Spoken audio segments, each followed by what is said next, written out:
could already imagine what you guys are gonna say. A lot of my subscribers like to do this thing where they see the thumbnail of my video and they already want to predict what the entirety of the video is, so they go straight to the comment section and tell me I'm wrong right off the bat. But just hear me out, because a lot of time and effort went into this video, and I only want to make one video about this over the next 2 months, and then leave this topic alone altogether, because a lot of times I see the media turning something very simple into something that shouldn't be there. And yes, we're talking about Steph Curry. So before we get to the content, I just want to let you guys know that my podcast, Laced Up, is giving away a PlayStation 5 to any subscriber that turns on our notifications on that channel once that podcast gets to 40,000 subscribers. In addition to that, I'm personally giving away a pair of Apple AirPod Maxes to any follower that I have on Instagram. And now that we get all that out of the way, cue the intro.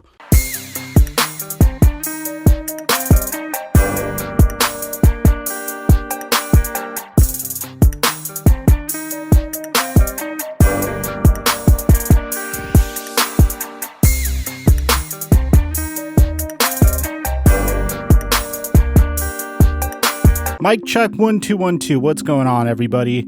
Last night, I was doing my research, and typically what my research consists of is pretty much doing a deep dive into each and every story that there is about the NBA, so I could bring you guys a video about it, hopefully the next day. And I saw something that truly bothered me. It was a Bleacher Report article with the title, "Did the Golden State Warriors waste a year of Steph Curry's prime?" And in this article, they pretty much did a deep dive into whether the Golden State Warriors truly did waste a year of Steph Curry's prime. The article in of itself provided a lot of interesting statistics, some that are fairly self-explanatory and some that you pretty much would have known anyways, like the Warriors being plus 9.5 points per 100 possessions when Curry was on the floor without James Wiseman, pretty much how James Wiseman was a disappointment this year, how Kelly Oubre didn't really pan out, how the Warriors should have tried to trade James Wiseman, Kelly Oubre, and draft picks to the Orlando Magic to get Nikola Vucevic back in February. A lot of captain hindsight. And while I was reading this article, I thought to myself, well, oh my.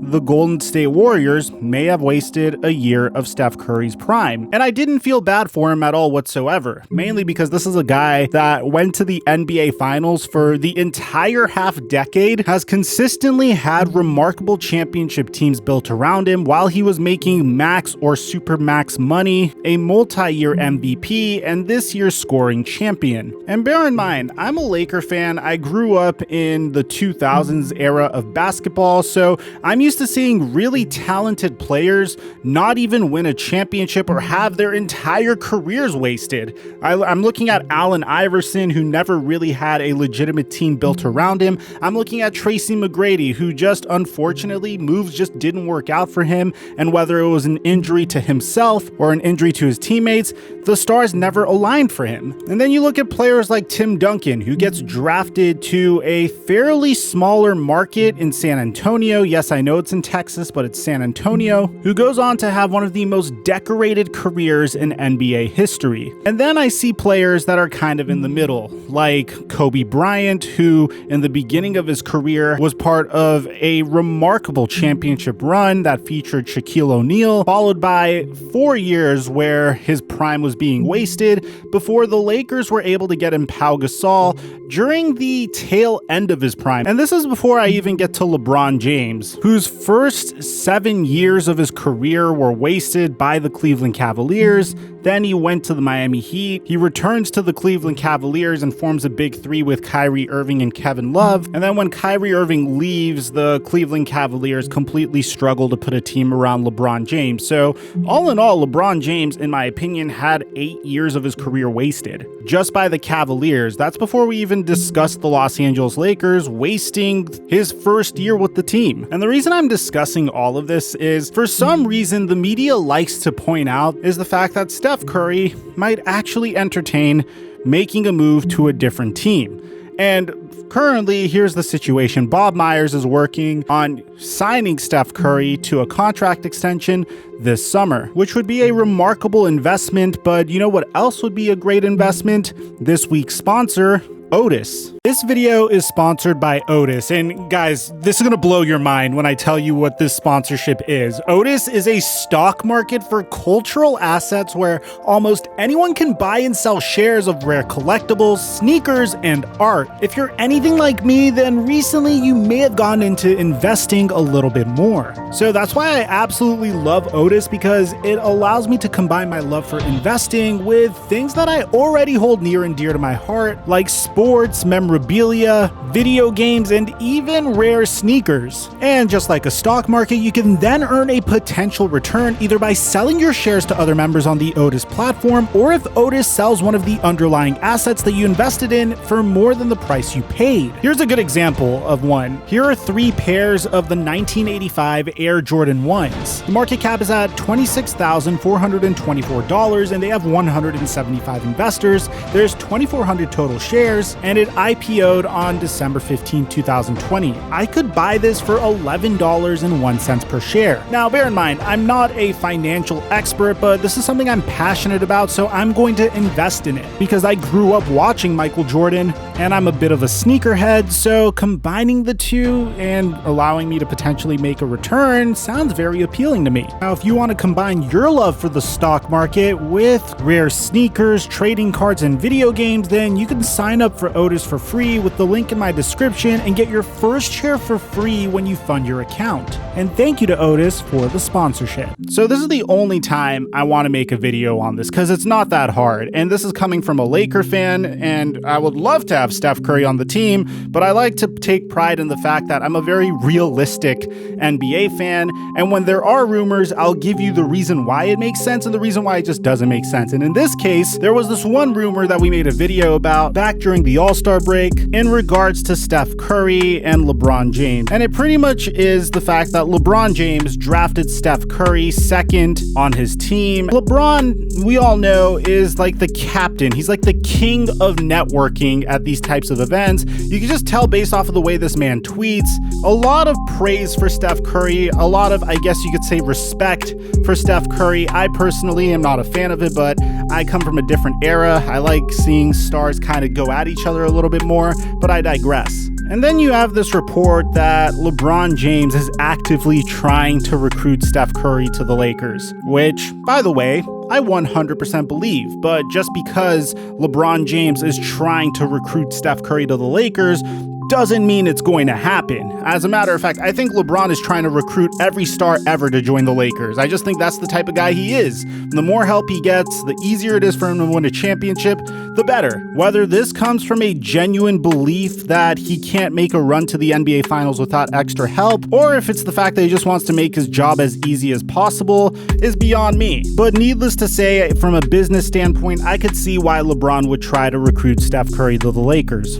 So, do I think it's going to happen, and what do I think Steph Curry's decision is going to be? I'm just going to give you the facts right here. You are Steph Curry. The Golden State Warriors currently didn't even make it to the NBA playoffs. They were supposed to, but because of a play-in tournament, they weren't able to make it. Andrew Wiggins looked like myself in a one-on-one, and even though they were very close against the Lakers and they were very close against the Grizzlies, they didn't make it. You could play Captain Hindsight as much as you want with the Golden State Warriors this year. You could say that they should have drafted LaMelo Ball the moment they found out that Klay Thompson tore his Achilles tendon after tearing his ACL. You could have said that it was really easy to know that James Wiseman probably wouldn't be ready for another 2 years because the kid's only 19 years old and is a center. He has a lot of weight that he needs to put on and a lot of aspects of his game that he needs to work on, especially considering the fact that the guy hasn't even played in the NCAA legitimately. But there are other things that you need to take into consideration. The Golden State Warriors haven't wasted Steph Curry's prime because they haven't ever taken off a year or two to figure things out. You see, in the Los Angeles Lakers situation, they weren't able to swing a trade for Anthony Davis in LeBron James's first year, which is something that they were supposed to do. And when that didn't happen, Dell Demps got fired, the general manager of the New Orleans Pelicans, and Magic Johnson ended up stepping down. But in Steph Curry's situation, it isn't really a case of the Golden State Warriors didn't make the right roster decisions. As a matter of fact, I think there is one roster decision that they could have potentially made differently, but I believe that their goals were a little bit more long-term, and that's selecting LaMelo Ball over James Wiseman, and I believe the reason they didn't do that is because they felt like once Klay Thompson would come back, James Wiseman would be more of an asset. So imagine you're Steph Curry. You could choose between the Lakers or the Warriors, and on the Lakers, you have LeBron James, who's going to be 37 years old, by the way. You have Anthony Davis. And realistically speaking, if you go to the Lakers, it's not really your team. You see, when the Golden State Warriors signed Kevin Durant knew, even though he was the best player on that team, this was still Steph Curry's team. He was coming to join Steph Curry and the Warriors because he really wanted to win a championship. He wanted to figure out how to win a championship or what it took to win a championship. And as a result, since he didn't feel like this was his own team, he ended up leaving. And that was a huge reason why Kevin Durant left. In this situation, Steph Curry's team is the Golden State Warriors. They have Klay Thompson coming back. They have James Wiseman on the roster. If a few lottery balls bounce the right direction, they could have the number 3 pick in this year's NBA draft. And I said this once Giannis Antetokounmpo was available as a free agent potentially, and I'm going to say this once again now that Kawhi Leonard might become a free agent, or in the event that any star player might be available. The Golden State Warriors have the ability to offer quite possibly the most attractive trade package for any available superstar player. Be that Kawhi Leonard, be that Paul George, be that Bradley Beal, be that any player that becomes available that is worth the max contract. The Warriors could offer Andrew Wiggins if they want James Wiseman, this year's number 3 overall pick, and they could easily acquire any player that they would want who is truly disgruntled. Bear in mind, pay attention to what the Houston Rockets got back for James Harden, and you would see that this is a godsend for any star player that is demanding a trade. They could sign and trade for anyone as well. So what sounds more attractive? Going to the Los Angeles Lakers, playing with a 37-year-old LeBron James, and Anthony Davis, who I'm going to give him his props, is a remarkable player, probably the best power forward in the NBA, arguably, or stay on your same team with the same core that you've won multiple championships with your same head coach that you've never had any problems with, and join that rare elite group of superstar players that stayed with their franchise for the entirety of their career, like Kobe Bryant and Dirk Nowitzki. I'm sure if you're Steph Curry, this is a no-brainer. You're staying on the Golden State Warriors, especially if you consider the fact that they could offer you the most money. So damn straight, Steph Curry has already made his decision, and there's no question in my mind. I'd be willing to bet my house, all of my Bitcoin, all of my Ethereum, all of my GameStop stock, and my YouTube channel on the fact that Steph Curry is staying on the Golden State Warriors. But maybe there's something that I don't see here. Maybe there's something that you see that I don't. So let me know in the comment section down below. Where do you think Steph Curry's going to end up? Do you agree with me or do you disagree with me? Aside from that, I'm your boy Mike, and I'm dropping our mic until our next upload.